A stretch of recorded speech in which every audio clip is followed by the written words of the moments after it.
अऊज़ु बिल्लाहि मिनश शैतानिर रजीम बिस्मिल्लाहिर रहमानिर रहीम नहमदुहु व नसल्ली अला रसूलिहिल करीम अम्मा बाद रब्बि इश्रह ली सदरी व यस्सिर ली अमरी वहलुल उक़दतम मिन लिसानी यफ़क़हू क़ौली रब्बि यस्सिर व ला तुअस्सिर व तम्मिम बिल खैर व बिका नस्तईन या फ़त्ताहु या मुईन रब्बि ज़िदनी इल्मा।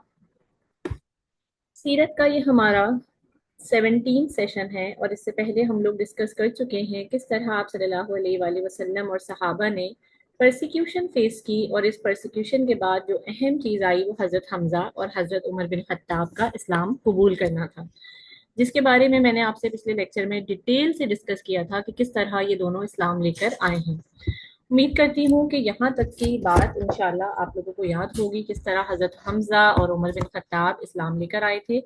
एक तरफ तो ये वाला मामला पेश आया था और दूसरी तरफ कुरैश की सख्तियां इतनी ज्यादा हो चुकी हैं कि अब मक्का में रहना अब मक्का में जो रहना है वो दुश्वार होता जा रहा था हर गुजरते दिन के साथ। आए दिन जुल्म सितम बढ़ता ही जा रहा था। कुरैश वाले भी जो है वो अपना आखिरी दाव खेल रहे थे, और वो आखिरी दाव क्या था? लोगों को मारना पीटना। और जब यहाँ पर एक एक दिन गुजारना मुश्किल हो गया तो फिर आप सल्लल्लाहु अलैहि वसल्लम के पास अक्सर व बेशतर सहाबा आया करते थे और कहा करते थे, या रसूल अल्लाह, इसका हल क्या है? क्या हम यही सख्तियां बर्दाश्त करते रहेंगे या मजीद अल्लाह ताला की तरफ से कोई अब ऑर्डर आएगा हमारे लिए? क्योंकि हम लोग भी अब क्या है ना, देखें 6 साल से ये तकलीफें बर्दाश्त कर रहे हैं। जब से खुल्लम खुल्ला पर तबलीग का ऐलान हुआ है तब से ये तकलीफें सहाबा कराम बर्दाश्त कर रहे हैं। और अल्लाह सुब्हाना व ताला की तरफ से आयतें नाजिल होती हैं आप सल्लल्लाहु अलैहि वसल्लम के ऊपर, जिसका मफहूम कुछ इस तरह था, लिल्लज़ीना अहसनी, जिन लोगों ने दुनिया में अच्छाई की, फी हाज़िही दुनिया हसना, इन लोगों के साथ भी इस दुनिया में अच्छाई की जाएगी। व अर्दुल्लाहि वासिया, अल्लाह की ज़मीन बहुत वसी है। ये इशारा था कि मक्का ही सिर्फ ज़मीन नहीं अल्लाह की, बल्कि अल्लाह ताला की ज़मीन बहुत वसी है। इन्नमा युवफ़्फ़स साबिरून अजरहुम बिगैरि हिसाब, और जो सब्र करेंगे इनको बेहद अजर व सवाब मिलेगा। देखें, इन आयात में जो आप सल्लल्लाहु अलैहि वसल्लम के ऊपर नाजिल हुई थी, इसमें निशानी थी इस बात की कि सहाबा को कहा जा रहा है कि मक्का छोड़कर अब वो जा सकते हैं, अल्लाह ताला की ज़मीन बहुत वसी है। तो सहाबा ने आप सल्लल्लाहु अलैहि वसल्लम की राय ली इस मामले में कि या रसूल अल्लाह, कि हमें हिजरत करके कहाँ जाना चाहिए? अल्लाह ताला की ज़मीन वसी है, ये बात तो इशारतन आ गई, लेकिन हमें जाना कहाँ चाहिए?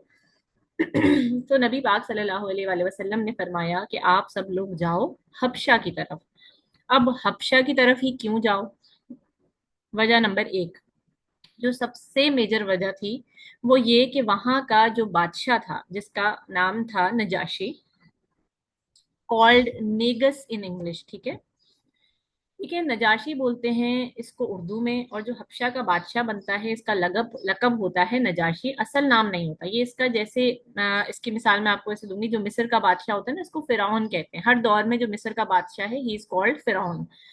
तो इसी तरह हबशा के बादशाह को नजाशी कहा जाता है, और इसका जो असल नाम था वो था असहमा। आप सल्लल्लाहु अलैहि वसल्लम ने बोला कि आप हबशा की तरफ जाओ, वहां बादशाह है, इसके पास जाओ, इसकी सल्तनत में जाओ। और इसकी जो खास बात है ना वो ये कि ये हर बंदे को अपना दीन प्रैक्टिस करने की इजाजत देता है।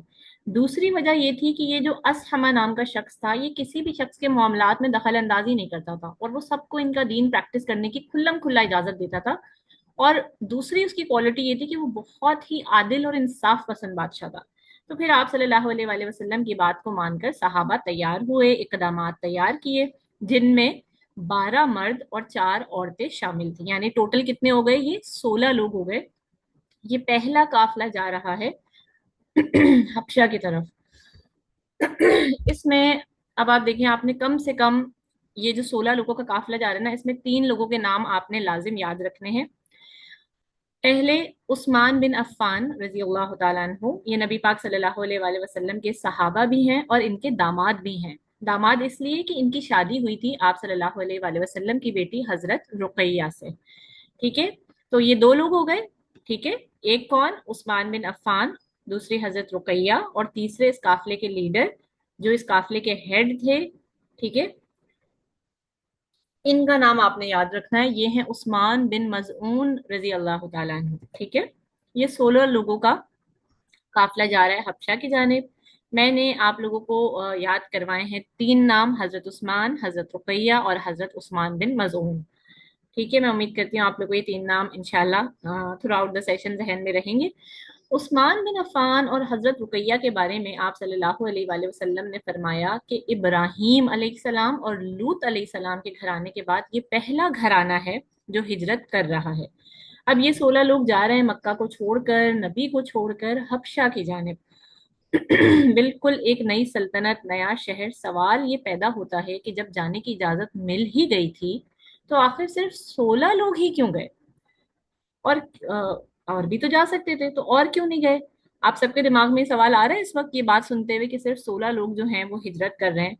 तो कुछ जवाबात इंशाल्लाह मैं आप लोगों को बताने लगी हूँ। देखें, क्यों 16 लोग गए, इसकी वजह नंबर 1, सिर्फ 16 लोग जा रहे हैं क्योंकि अगर ज्यादा लोग जाएंगे तो कुरैश वालों के नोटिस में आ जाएंगे, और जितने कम लोग जाएंगे इतना ही कुरैश वालों की तवज्जो जाने वालों की तरफ नहीं जाएगी। ये तो थी पहली वजह कम लोगों को हिजरत करवाने की।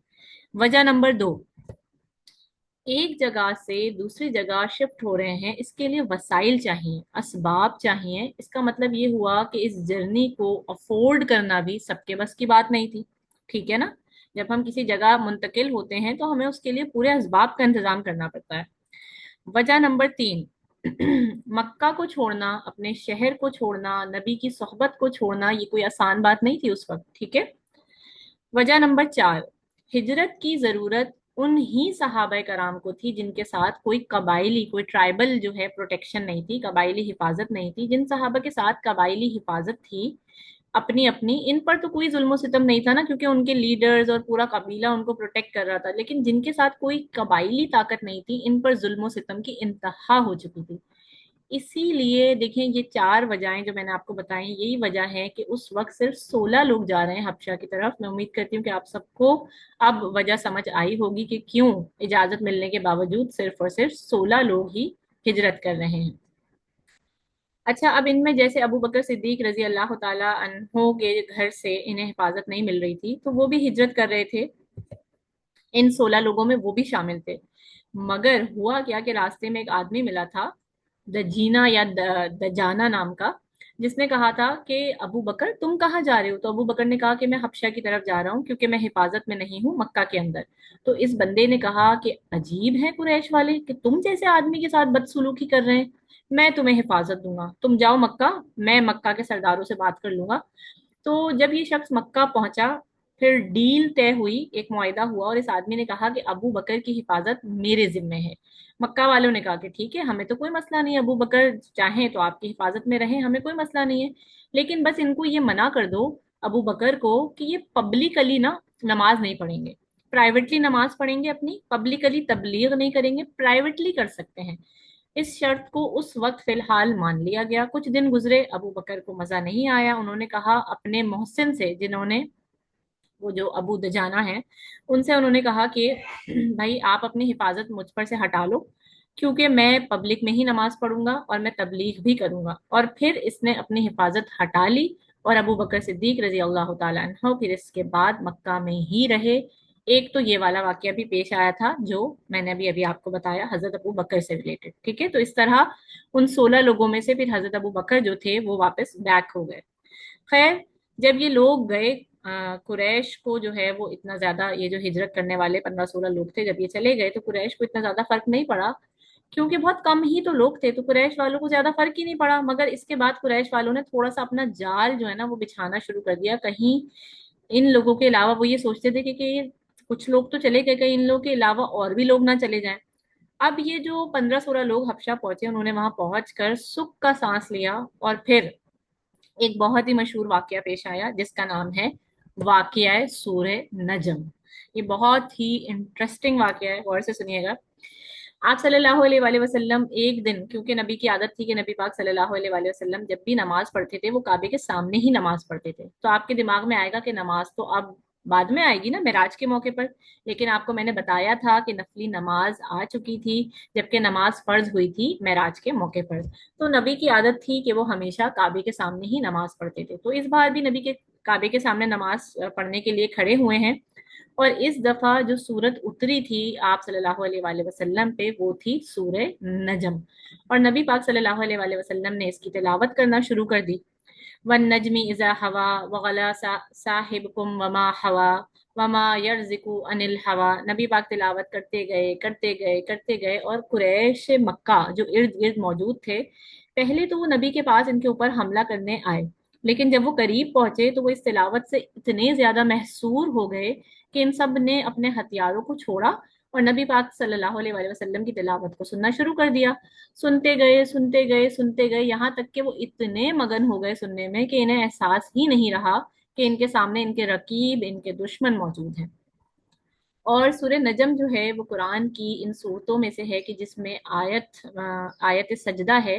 कुरान पाक के आप सबको पता होगा 14 मकामात पर सजदा होता है, इनमें से एक ये मकाम भी है सूरह नजम वाला जिसकी आखिरी आयत पर सजदा तिलावत है।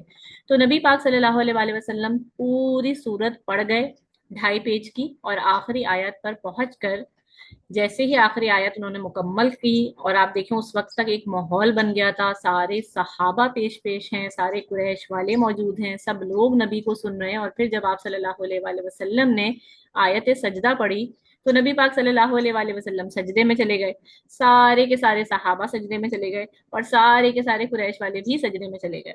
यानी वो अपने आप पर वो इतने महसूर हो गए थे, उस तिलावत में इस तरह खो गए थे कि वो अपने आप पर काबू ही नहीं पा सके। रिवायत में आता है कि एक भी ऐसा बंदा नहीं था इनमें से जो लोग वहां मौजूद थे उस वक्त कि वो सजदे में ना गया हो।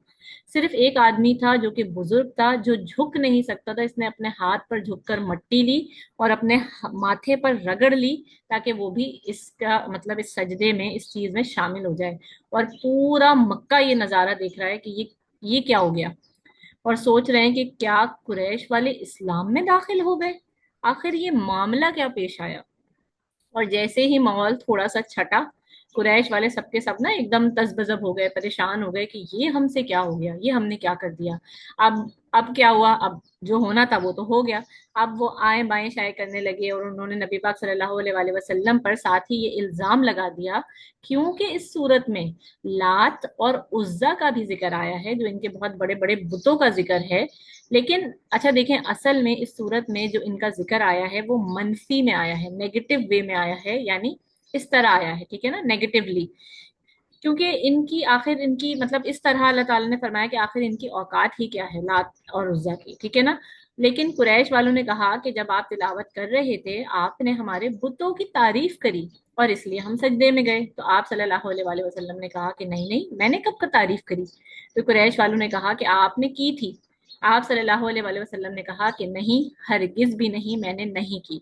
तो इन लोगों ने जानबूझकर झूठी बातें बनाना शुरू कर दी कि मोहम्मद सल्लल्लाहु अलैहि वसल्लम, हमने उनको थोड़ी सजदा किया, हमने उनकी वजह से थोड़ी किया, बल्कि हमने तो इसलिए सजदा किया है कि आप सल्लल्लाहु अलैहि वसल्लम ने हमारे खुदाओं की तारीफ की, इसलिए हम सब सजदे में गुजरते। देखिए जो होना था हो गया, जो उन पर एक असर था ना उसके थ्रू वो सजदे तक तो चले गए, लेकिन अब क्या कर रहे हैं, वो उसको कंपनसेट कर रहे हैं।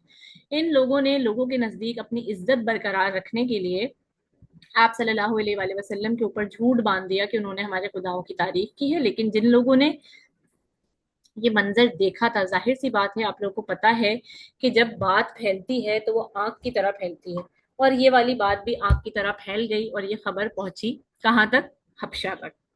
और जब ये खबर हबशा पहुंची तो हबशा में खबर कुछ कुछ इस तरह पहुंची कि कुरैश वाले इस्लाम में दाखिल हो गए। तो वो जो 15-16 लोग थे ना, अब ये सुनकर कि कुरैश वाले इस्लाम में दाखिल हो गए, वापसी का सफर कर रहे हैं मक्का की तरफ, ये सोचकर कि हम लोग तो आए थे हबशा, और वजह तो यही थी कि कुरैश वाले हम पर जुल्म कर रहे हैं, और अब जब कुरैश वाले जालिम ही नहीं रहे, इस्लाम ले आए, तो वो तो हमारे भाई बहन बन गए, तो फिर हमें दोबारा मक्का चलना चाहिए। और जब मक्का पहुंचे तो इन्हें पता चला कि मामला ही कुछ और है, और ये तो एक झूठी अफवाह फैली है। लेकिन इन 15-16 लोगों ने जितना वक्त भी वो मक्का में रहे ना, वापस आने के बाद उन्होंने सबको बताना शुरू कर दिया कि क्या सुकून था हबशा में, क्या मजे थे हबशा में, कोई टेंशन ही नहीं थी, कोई जुल्म ही नहीं था। तो सब लोगों का दिल जो है ना वो इस तरफ माइल होना शुरू हो गया कि अब हम लोग भी कहाँ जाएंगे, हम लोग भी हबशा के अंदर जाएंगे। अब एक नई टीम तैयार हो रही है, ठीक है। इन लोगों ने भी हबशा के बारे में बताया जो वहां से वापस आए थे, और कुछ और लोगों का दिल भी इस तरफ हो गया कि हम भी हिजरत करेंगे। अब एक नई टीम तैयार हो रही है। इस वक्त जो टीम तैयार हुई थी उसमें 83 आदमी और 19 औरतें थी। अब ये जा रहे हैं, नई टीम तैयार हो गई और अब ये जा रहे हैं हबशा की तरफ। इसमें से आपने बस एक नाम याद रखना है, ये जो दूसरी वाली हिजरत की टीम तैयार हो रही है, ठीक है। पिछले वाले में मैंने आपको 3 नाम याद करवाए थे, और ये जो अब दूसरी टीम जा रही है इसमें आपने बस एक नाम याद रखना है, हजरत जाफर बिन अबू तालिब रजी अल्लाह ताला अन्हु। ये नाम आपने याद रखना है। हजरत जाफर रजी अल्लाह ताला अन्हु हजरत अली रजी अल्लाह ताला अन्हु के भाई थे, मतलब प्रॉफिट के खानदान के अबू तालिब के बेटे थे। लेकिन इस दफा जब ये वफद जा रहा है तो कुरैश वालों की निगरानी सब तरफ है। इनको ये खबर पहुंच गई कि कुछ लोग हबशा की तरफ दोबारा हिजरत करने का इरादा रखते हैं, वापस जा रहे हैं। तो जब ये वफद निकला जाने के लिए तो पीछे से कुरैश के लोगों ने भी इनको फॉलो किया, यहाँ तक के जो जद्दा था, जो कि इस वक्त का सी पोर्ट था जहां से बहरी जहाज जाया करते थे दूसरे दूसरे ममालिक में, तो जब ये सारे जद्दा पहुंचे और वहां पर सब पहुंच गए तो इत्तेफाक से एक कश्ती निकलने ही वाली थी, जाने ही वाली थी हबशा की जानिब। तो वो सारे मुसलमान इस पर बैठ गए। पीछे से जो कुरैश वाले इनका पीछा कर रहे थे, जब वो आए तो कश्ती में वो ना बैठ सके क्योंकि कश्ती निकल चुकी थी, ठीक है ना। और इस तरह ये दूसरा काफिला भी हिजरत करके हबशा पहुंच गया। अब क्या हुआ, इस बार कुरैश वालों ने थोड़ा सा अपना दिमाग लगाया कि भाई अब 100 लोग चले गए हैं मक्का से हिजरत करके, अब तो हमें कुछ ना कुछ एक्शन लेना पड़ेगा और ये जरूरी है। तो इन लोगों ने मंसूबा बनाया कि हम अपने 2 लोगों को भेजते हैं हबशा की जानिब, और वो 2 लोग भी कोई आम लोग नहीं होंगे। कौन होंगे? सियासतदान होंगे, जो बातचीत करने में बड़े शदीद किस्म के माहिर होंगे। आप जानते हैं ना सियासतदान कितने मासूम, कितने प्यारे होते हैं, किस तरह मैनिपुलेट करते हैं, किस तरह मीठी मीठी बातें करते हैं और लोगों को अपनी बातों में लेते हैं। तो उन्होंने कहा हम ऐसे लोगों को भेजेंगे जो बातचीत करने में बड़े जबरदस्त हों। तो कुरैश वालों ने सोचा कि हम भी अपने 2 ऐसे ही मासूम से प्यारे से सियासतदानों को भेजेंगे। अब इनका नाम क्या था? इनमें एक था अमर बिन अलास और दूसरा था अब्दुल्ला बिन रबिया। कुरैश वालों ने सोचा कि ये दोनों जाएंगे, जाकर नज्जाशी से बातचीत करेंगे और सबको उठाकर वहां से वापस लेकर आएंगे। तो ये दोनों गए नज्जाशी को, वजीरों को उन्होंने कुछ तोहफे तहाइफ वगैरह दिए ताकि किसी तरह हमारा ताल्लुक बने नज्जाशी के साथ। और फिर नज्जाशी तक जब ये वाली बात पहुंची कि भाई इन्होंने कहा कि हमारे कुछ गुलाम जो हैं वो आपकी सरजमीन पर आ गए हैं भाग कर मक्का से, तो नज्जाशी ने कहा कि अगर वो आपके गुलाम हैं तो फिर तो आपका हक बनता है कि आप इनको लेकर जाएं, क्योंकि फिर तो आपका पूरा पूरा हक है। और हमारी रिपोर्ट के मुताबिक लगभग 100 या 110 लोग जो हैं वो आए हैं हमारे हबशा में। तो इन 2 सियासतदानों ने कहा कि नहीं नहीं नहीं, सबके सब गुलाम नहीं है, कुछ लोग हमारे गुलाम हैं और कुछ लोग हमारे दीन के बागी हुए हैं, बागी हो गए हैं, जिन्होंने हमारे दीन से बगावत करी है। तो नज्जाशी ने कहा नहीं भाई नहीं, ये बात आप गलत बोल रहे हो। अगर कोई आपके दीन का बागी है तो ये इनका हक है, वो जिस दीन पर चाहे चले। इसलिए मैं आपकी बात में आकर इन्हें आपके हवाले हरगिज नहीं करूंगा। कल आप भी मेरे महल में आओ और मैं इन्हें भी बुलाता हूँ, आमना सामना होगा, आमने सामने बात होगी, मैं आपकी भी सुनूंगा, मैं उनकी भी सुनूंगा, और फिर मैं कोई फैसला करूंगा। ठीक है ना भाई। अब यहाँ तक तो बात हो गई कि नज्जाशी ने इनको कहा कल आओ, सब सब आमने सामने होंगे तब डिसाइड करेंगे। और अब मुसलमान जो आए थे इनको भी नज्जाशी ने जो है वो एक पैगाम भिजवाया कि जितने लोग आए हैं मक्का से सबके सब मेरे महल में कल पहुंच जाएं। मैं उम्मीद करती हूँ आप लोग को यहाँ तक की चीजें समझ आ रही होंगी। बहुत ही इंटरेस्टिंग ये वाकयात हैं। अब हुआ क्या, अगले दिन नजाशी की एंट्री हुई। अगले दिन नजाशी की एंट्री होती है अपने महल में। एक तरफ खड़े हुए हैं मुसलमान और एक तरफ खड़े हुए हैं कुरैश के 2 लोग। जैसे ही नजाशी दाखिल हुआ, ठीक है, जैसे ही नजाशी दरबार में दाखिल हुआ, एज पर द कल्चर, ये ट्रेडिशन था इस जमाने का बादशाह के सामने झुकने का। तो जितने भी लोग थे वो सब झुक गए सजदे में, कोई सजदे में झुक गया, कोई नीचे झुक गया। और जो मुसलमान थे ना वो जूं के तू वैसे के वैसे ही खड़े हुए थे, ठीक है ना, वैसे के वैसे ही खड़े हुए थे। तो फिर नज्जाशी ने आगे बढ़कर खुद सवाल किया कि भाई आप लोग नहीं झुकेंगे मेरे सामने? तो इसका जवाब दिया हजरत जाफर ने, क्योंकि मुसलमान रात को ही तय कर चुके थे कि हमारी जो कल बातचीत होगी तो हमारी तरफ से जो बंदा जवाब देगा वो हजरत जाफर ही होंगे और वो ही हर बात का जवाब देंगे। और जो होगा ना हम सच सच सच बता देंगे, कोई आय बाय शाय नहीं करेंगे, जवाब देने में सीधी बात करेंगे। कोई आगे पीछे की बात नहीं करेंगे। तो फिर हजरत जाफर ने कहा कि हम सिर्फ अल्लाह ताला के सामने झुकते हैं। तो नज्जाशी ने पूछा, ये बताओ तुम्हारा दीन क्या है? तो हजरत जाफर ने कहा कि इस्लाम। तो नजाशी ने कहा कि डिफाइन करो इस्लाम को, व्हाट इज इस्लाम? तो हजरत जाफर ने कहा कि ये दीन हम पर लेकर आए हैं मोहम्मद और रसूलुल्लाह सल्लल्लाहु अलैहि वसल्लम। अच्छा, शायद मैं आपको ये तो बताना भूल गई हूँ कि ये जो नजाशी था ना, ये मजहबी तौर पर ईसाई था। ये बात आप लोग अच्छे से अपने जहन में रखिएगा कि नजाशी ईसाई था, इसका दीन ईसाइयत पे था। बहरहाल नजाशी ने हजरत जाफर से पूछा कि आपके नबी का मुआवजा बताओ। जब उन्होंने दीन का बताया तो उन्होंने कहा, अच्छा ये बताओ आपके नबी का मुआवजा क्या है? तो हजरत जाफर ने कहा कि कुरान। तो नजाशी ने कहा कि कुरान क्यों? क्योंकि जाहिर सी बात है कि अगर वो हजरत ईसा का मानने वाला था तो इसके दिमाग में मुआवजे का मतलब क्या था? अंधे को बिनाई दे देना, मुर्दा को जिंदा कर देना, वगैरह वगैरह। तो वो कहता है कुरान, ये कैसा मुआवजा है? ये बात मुझे कुछ समझ में नहीं आई। तो तो नजाशी जो था वो हजरत जाफर के इस जवाब से कुछ मुतमईन नहीं हुआ। इसने कहा कि कोई किताब आखिर किस तरह मुअज्जा हो सकती है? तो हजरत जाफर ने जब इसके चेहरे पर ये अजीब से तासुरात देखे तो हजरत जाफर ने कहा कि क्या मैं आपको एक्सप्लेन करूं कि कुरान क्या है, नबी की तालीमात क्या है? तो नजाशी ने कहा कि हाँ हाँ बताओ। फिर हजरत जाफर ने डिटेल में बताया कि हम किन हालतों में थे, हम किस तरह की जिंदगी गुजार रहे थे। शराब, जुआ, बच्चों को दफन करना, जिना वगैरह वगैरह, ये तमाम चीजें हमारी रग रग में मौजूद थी। और फिर कोई अनोखा इंसान नहीं आया बाहर से, बल्कि ये मोहम्मद रसूल अल्लाह, ये हमारे अपने ही हैं। और ये जो दो शख्स आपके सामने खड़े हैं ना, कुरैश कुरैश के, ये भी जो है ना, ये भी जानते हैं, जो हमारे खिलाफ बोल रहे हैं, ये दोनों भी इनको सादिक और अमीन मानते हैं। मतलब वो हम में ही मौजूद थे, हम लोग जानते हैं कि वो वाकई सादिक और अमीन हैं। और उन्होंने कुछ नहीं बोला, बस ये बोला ये काम नहीं करो, फला काम नहीं करो, गरीब को भी इक्वल राइट्स दो, अमीर को भी इक्वल राइट्स दो, मालिक और गुलाम को इक्वल राइट्स दो। सब जो है वो बराबर हैं, कोई फर्क नहीं है। तो उन्होंने इक्वालिटी के बारे में बात की, उन्होंने इन तमाम चीज़ों के बारे में बात की जिन चीज़ों की हमें सबसे ज़्यादा ज़रूरत थी और हमारे माशरे को भी बहुत ज़्यादा ज़रूरत थी। तो फिर नज्जाशी ने कहा कि जो तुम्हारे मोहम्मद बोलते हैं सल्लल्लाहु अलैहि वसल्लम, और जो ईसा अलैहिस्सलाम बोला करते थे, ऐसा लगता है कि इनकी बातें जैसे किसी एक सोर्स ऑफ लाइट से आ रही हूँ, like two rays coming from the same light. इनकी तालीमात में इतनी ज्यादा सिमिलैरिटी है।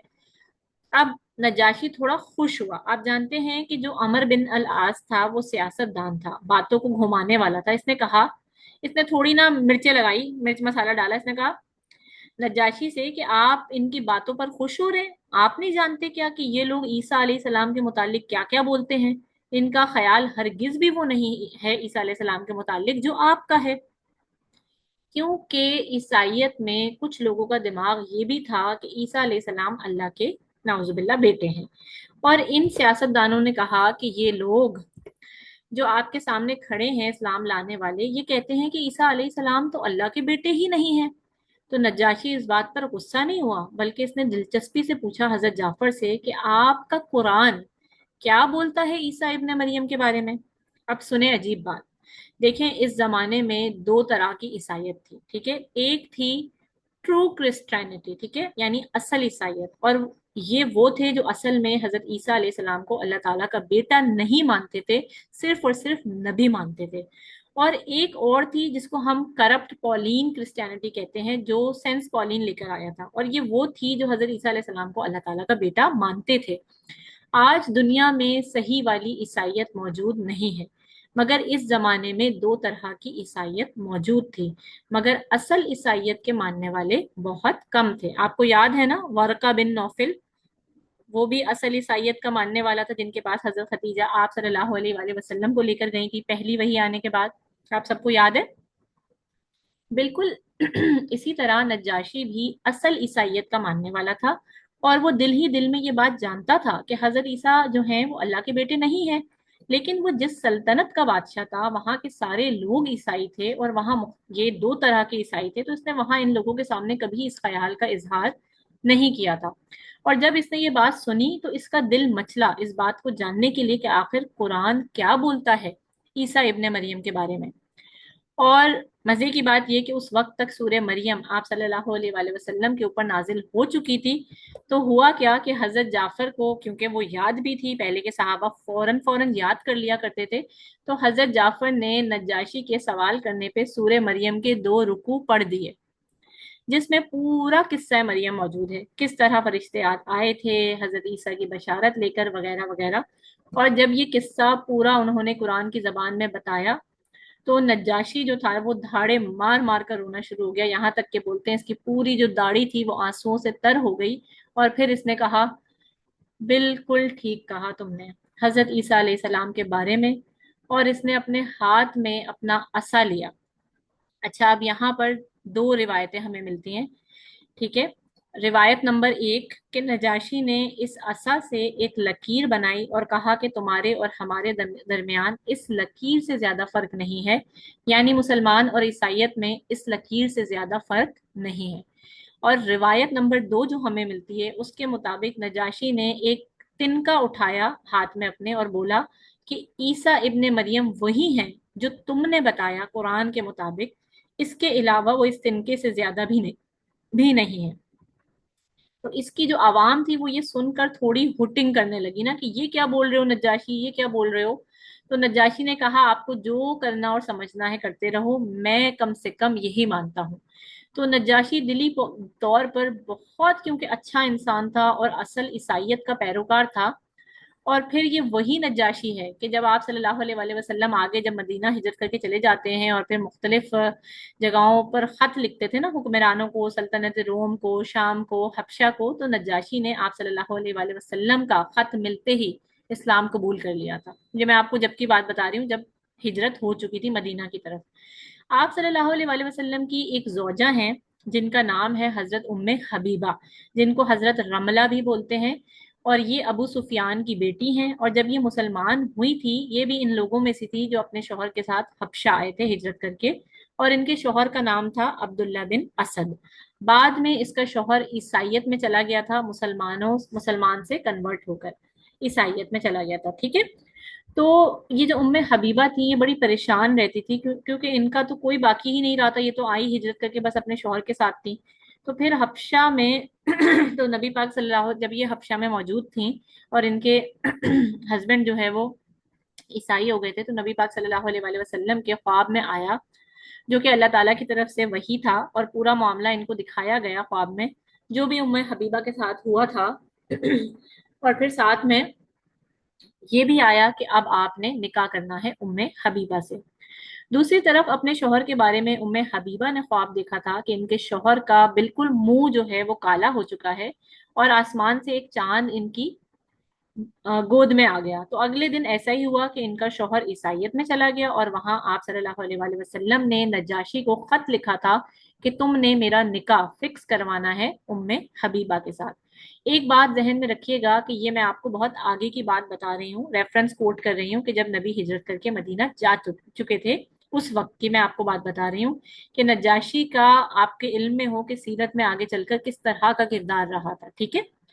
اور یہ اس وقت کی بات ہے جب نجاشی مسلمان ہو چکا تھا۔ اس وقت نبی نے خط بھیجا تھا نجاشی کو کہ تم نے ام حبیبہ کے پاس جانا ہے اور جا کر بولنا ہے کہ محمد رسول اللہ کا رشتہ آیا ہے۔ اور جب رشتہ آ گیا تو ام حبیبہ بھی اپنے خواب کا مطلب سمجھ گئیں کہ وہ چاند کیا تھا، انہوں نے فوراً اس رشتے کو قبول کر لیا۔ اچھا، اگر آپ اس والے واقعے کو، حضرت رملہ والے، ڈیٹیل میں پڑھنا چاہیں تو ہمارے چینل پہ پلے لسٹ ہے کمپینینز آف رسول اللہ کے نام سے، اس میں یہ واقعہ ان کا، ان کے شوہر کا، ان کی شادی کا بہت ڈیٹیل میں موجود ہے۔